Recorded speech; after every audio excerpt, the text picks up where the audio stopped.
They called me a fool, a madman who feared the mountain. Now, they are ashes, and I am the only one left to remember. My name is Marcus. Long ago, I wasn't a prisoner. I was a man of logic, a teacher of history, entrusted with the minds of the empire's most powerful families. It was in those gardens where I first saw her, Aurelia, the sun of my dark world. To her father, I was just a servant of knowledge. But to her, I was everything. By day, I was the humble scholar. I taught the sons of the elite about the greatness of Rome and the movement of the stars.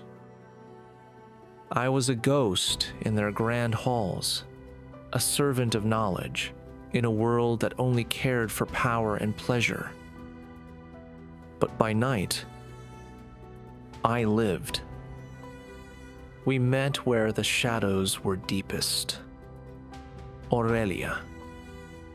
She didn't see a servant. She saw a man. I remember the small clay bird I gave her, a token of a world they couldn't buy with their gold. We will leave this place one day, I whispered. The stars promise us a future far from these stone walls. But even as I held her hand, I felt it, a faint shudder in the earth, a rhythmic pulse beneath our feet. The mountain was waking up. I was the only one who could feel its breath while the city continued to dance. Every morning, before the sun dared to touch the forum, I climbed. While the city slept off its wine, I listened to the stones. I was a man obsessed. I tracked the drying wells. I watched the sulfur breath of the earth rise from the cracks. I saw the birds flee towards the sea. And those who stayed, they never woke up. The mountain wasn't just a landmark anymore. It was a titan, slowly opening its eyes, and I was the only witness to its awakening. I recorded every tremor. My hands shook, not from the morning cold, but from what the numbers were starting to scream. History is a cycle of fire, and we were standing at the very edge of the furnace, laughing.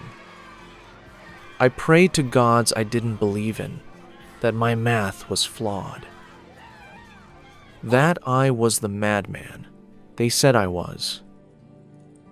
But the earth doesn't lie. Only men do. And the earth was preparing for a final, devastating word. Night after night, I sat in the dark, piecing the puzzle together. My mind was a battlefield of dates, numbers, and old legends. I looked for a pattern. I sought the rhythm of the beast that slept beneath us for centuries. And then I saw it. The math was final. The pressure was building, yes, but the peak was still weeks away. 30 days. I had a month. A month to convince Aurelia. A month to find a way out of this doomed paradise. I looked towards her villa. I thought time was my ally. I thought I could move slowly, carefully, like a man who has forever. I allowed myself to dream of a future. A lie built on a misplaced decimal and a desperate heart. I drifted into sleep with a vision. I saw myself as the savior of Pompeii. I saw her father's pride and the ring on her finger. The next evening, I was invited to the lion's den, not as a guest, but as an entertainer, a teacher to amuse the elite. We had been there for hours. The wine flowed like the Tiber. The air was thick with a scent of roasted peacock and arrogance. Then the senator turned to me. "Tell us, scholar," he mocked. "Give us a story to thrill our weary hearts." I didn't give them a legend. I gave them the truth. I spoke of the tremors, the drying wells, the sleeping giant's breath. They laughed. One of them toasted to Vulcan, saying the mountain was just coughing from too much wine. "It's not a joke," I screamed, my voice breaking the music. "The earth is dying beneath your feet, and you're drowning in vinegar." I looked at Aurelia, begging for a glance, but she hid her eyes.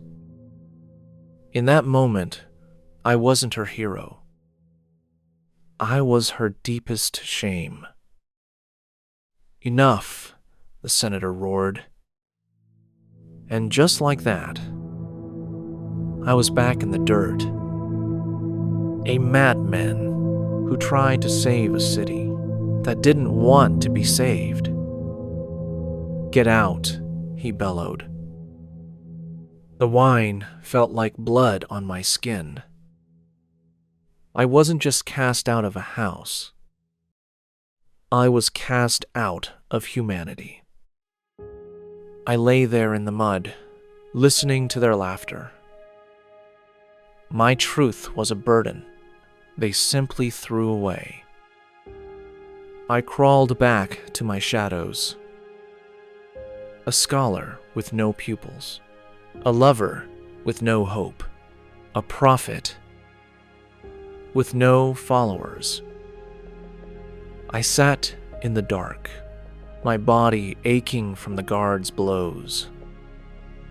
But the real pain was the silence of the mountain. It was waiting. Outside, they danced for Vulcan.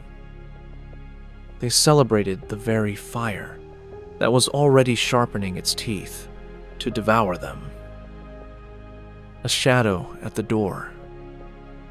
Not a soldier, but a messenger of mercy. She brought the news that would shatter my remaining world. The letter was short, but it destroyed me. "My father found us out," she wrote. "He is sending me to Rome to be married to a stranger." 2 days of silence passed before she came. A ghost in the shadows of my room, risking everything for a final word. I begged her to run, to leave the silk and the stone behind, to escape the mountain and her father's shadow. But she couldn't. "Where would we go, Marcus?" she whispered. "The world is small for those with nothing." With one kiss, she ended us. She walked back into her golden cage, leaving me with a truth no one wanted to hear. I screamed until my lungs burned.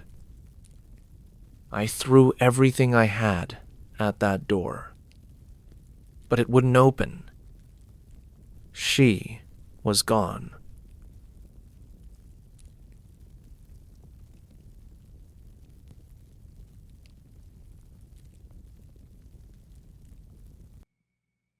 And I was left alone with my madness.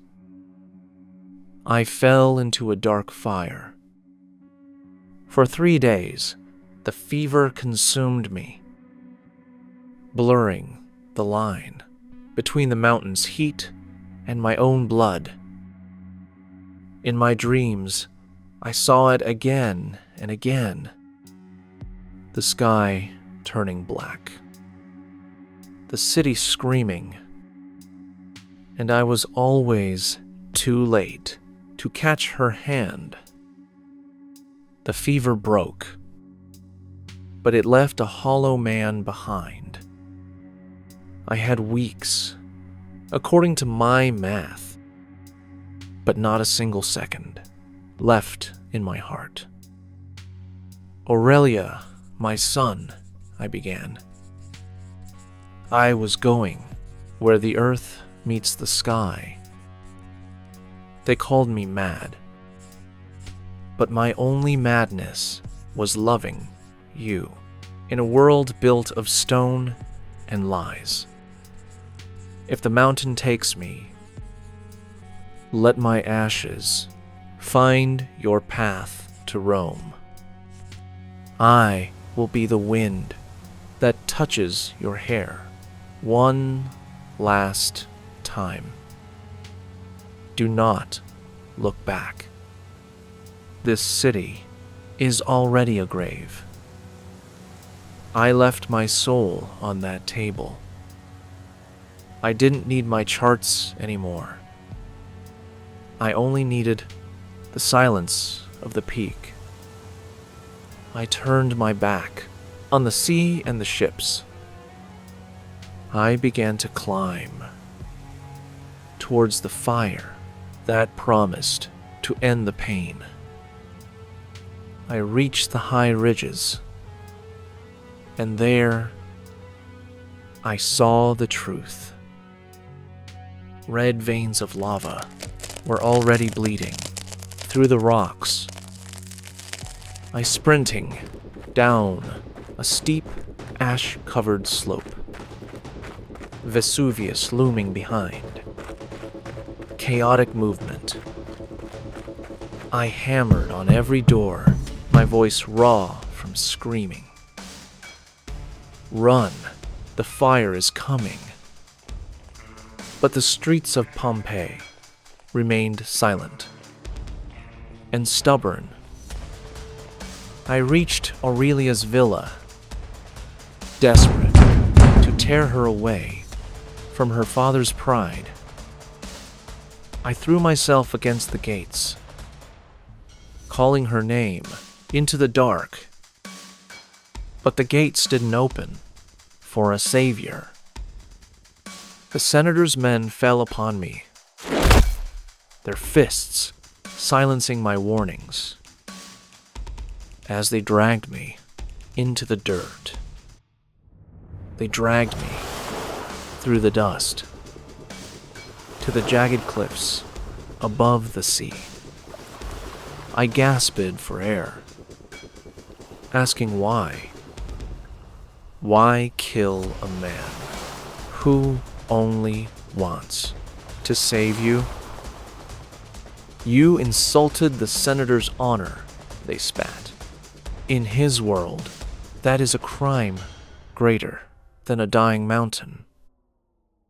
With a final curse, they hurled me into the abyss. I fell, was wand, through the cold night air, and into the crushing embrace of the sea. I woke up, not in the underworld, but in chains, found by human traffickers, like a piece of driftwood. I was hauled onto a ship, bound for Rome. From the deck, of my floating prison, I watched as the horizon exploded. A pillar of black ash swallowed the sun. Pompeii was gone. They think I am a slave.